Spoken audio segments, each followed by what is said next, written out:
ট্রেনের মধ্যে হাজার হাজার মানুষ, দুনিয়াটা জুইরা কোটি কোটি মানুষ, কিন্তু আমার এ দুনিয়াতে আর কেউ নাই, আমার আর কিচ্ছু নাই। এই এক ব্যাগ লাল সবুজ বোম্বাই মরিচ ছাড়া আমি এ মরিচ কাউরে দিব না ভাই, কাউরে না, কাউরে দিব না।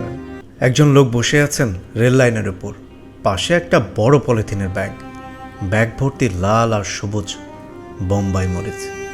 ভাই, মরিচ কত করে? ভাই, মরিচ এগুলো বেচুম না। ব্যাগ ভর্তি মরিচ নিয়ে বসে আছেন, অথচ বলছেন বেচবেন না। কাহিনী কি ভাই? এই মরিচগুলো আমি আমার মাইয়ার জন্য আনছিলাম ভাই, কিন্তু আমার মাইয়াটা আর নাই, আর আমার নিজের বলতে কিছুই নাই। আমি চুপ করে গেলাম। আমার মনে হলো সময় থেমে গেছে। আমি বসে পড়লাম তার পাশে রেল লাইনে। বললাম, মেয়ের জন্য মরিচ আনছিলেন কেন? আর মেয়ে নাই মানে? কি হয়েছে আপনার মেয়ের? আমার বাড়ি কালীগঞ্জ, আড়িখোলা। ছোট একটা জমি আছে, তাতেই ক্ষেত কামারি করতাম। আমার একটাই মাইয়া, নাম রাখছিলাম রুহি। ফুটফুইটা মাইয়াটা আমার সারাক্ষণ খালি হাসতো আর হাসতো, বকলেও হাসতো, মারলেও হাসতো। জন্মের সময় ওর মা মইরা গেছিল। এই একটা মাইয়ার মুখের দিকে চাইয়াই বাইসা ছিলাম। রুহির বয়স এখন 7 বছর। 3 মাস ধইরা খুব জ্বর, ওষুধেও জ্বর কমে না। গ্রামে ডাক্তার দেখাইছিলাম, কইল নর্মাল জ্বর, সাইরা যাইব, কিন্তু জ্বর তো কমে না। মাইয়াটা আমার হাসেও না, খালি চাইয়া থাকে, কি জানি কইতে চায়। বুকের মধ্যে তার যে কত কথা জন্মা আছে, কিন্তু মুখ ফুইটটা কইতে পারে না। শহরে নিয়ে আইলাম, ডাক্তার পরীক্ষা টরীক্ষা কইরা কইল লিউকেমিয়া হইছে।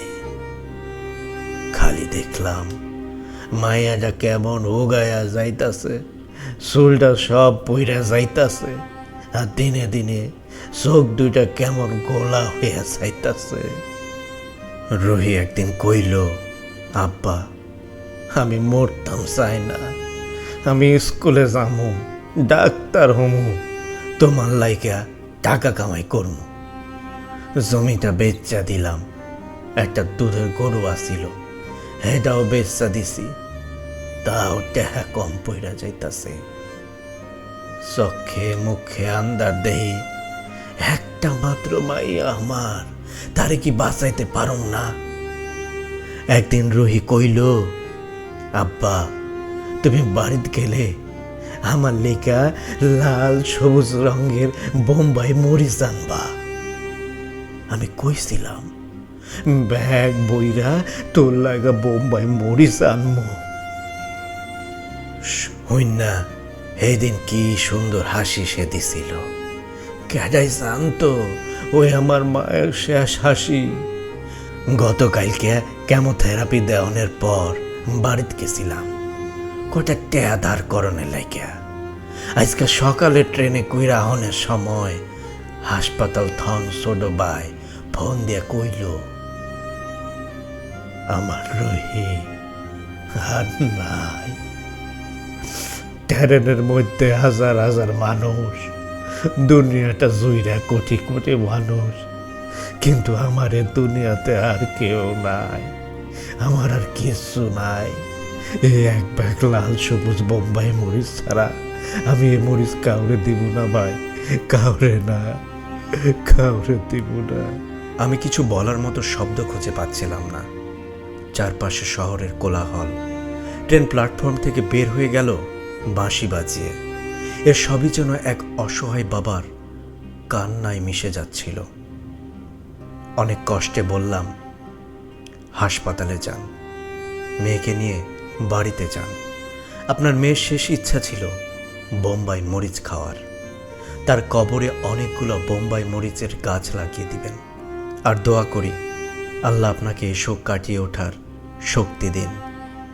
পকেট থেকে কিছু টাকা বের করে তার হাতে দিতেই সে বলল, ভাই, আমার টেহার দরকার নাই আর, আমার রুহি যে নাই আর, এই টেহা দিয়ে আমি কি করব ভাই? এ দুনিয়াতে আমার কষ্টের কথা শোনা আর কেউ নাই। আপনি শুনছেন, এতটুকুই যথেষ্ট ভাই, এতটুকুই যথেষ্ট। চোখ থেকে তার তখন অনবরত পানি পড়ছিল, ঠোঁট কাঁপছিল। শুধু হাতটা শক্ত করে ধরে রাখা ছাড়া আর কিছুই বলতে পারছিল না। আমার ট্রেন আসে। জীবিকার প্রয়োজনে আমাকে তার হাত ছাড়িয়ে ছুটতে হয় ট্রেন ধরবার জন্য।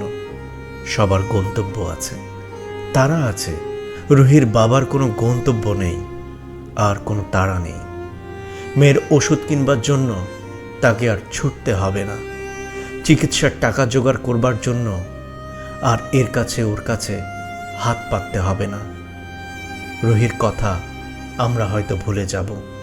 ছোট্ট রুহি, যে জীবনের শেষ আবদার তার বাবার কাছে বোম্বাই মরিচ খেতে চেয়েছিল। আমাদের সন্তানের মাঝে ছায়া হয়ে রুহি বেঁচে থাকুক, এটাই প্রত্যাশা।